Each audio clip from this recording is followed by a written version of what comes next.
Okay, I'm doing RV repair. I'm using this Henry's. It's a Henry's professional roof coating. I put it on my RV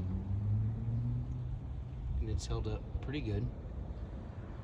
I've had a couple little bubbles, and then on the corners this one's pretty good, but this one has kind of come up a little bit. But this was 5 years ago I did this, so if you just maintain it, there's a little spot there, a little spot there, a little bubble. It's got little pits, little divots and stuff like that.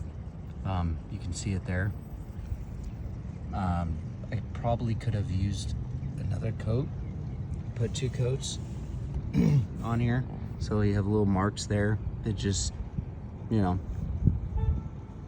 didn't take very well. But this stuff is really nice. If you don't want to spend the money and replace your whole roof, you want to just use this Henry's. It's really good, silicone based, good stuff. So I'm just gonna patch them. So there's maybe little bubbles that I see. You can see it in the glare of the sun, which kind of looks like there's bubbles, but it's not. It's just the way the RV sits, you know, the roof. So everything's been pretty good. I just had a couple little spots. If you keep an eye on them, you can, who can't paint their own roof?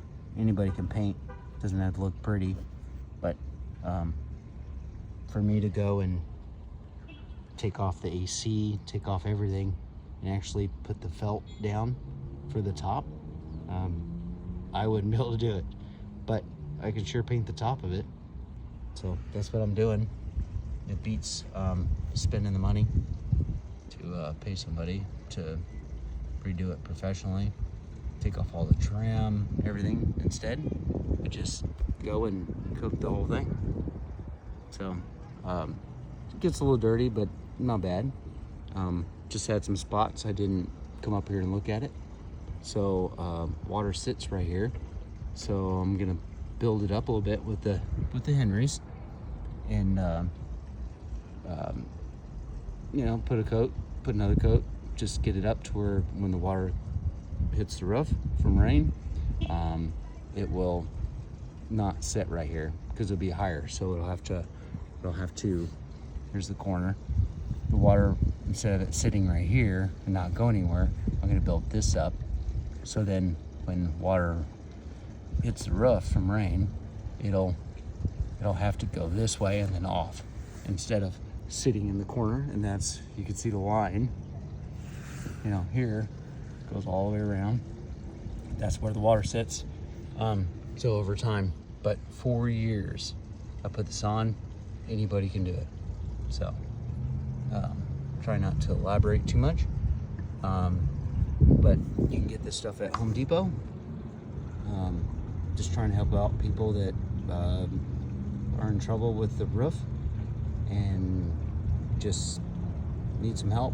So if your roof is not, like, you know, falling apart completely, as long as you take up everything, clean it up good, and then put it on, even if spots come up like this, that I realized it, so I took a razor blade, cut the bubble off, and then just kind of rubbed it.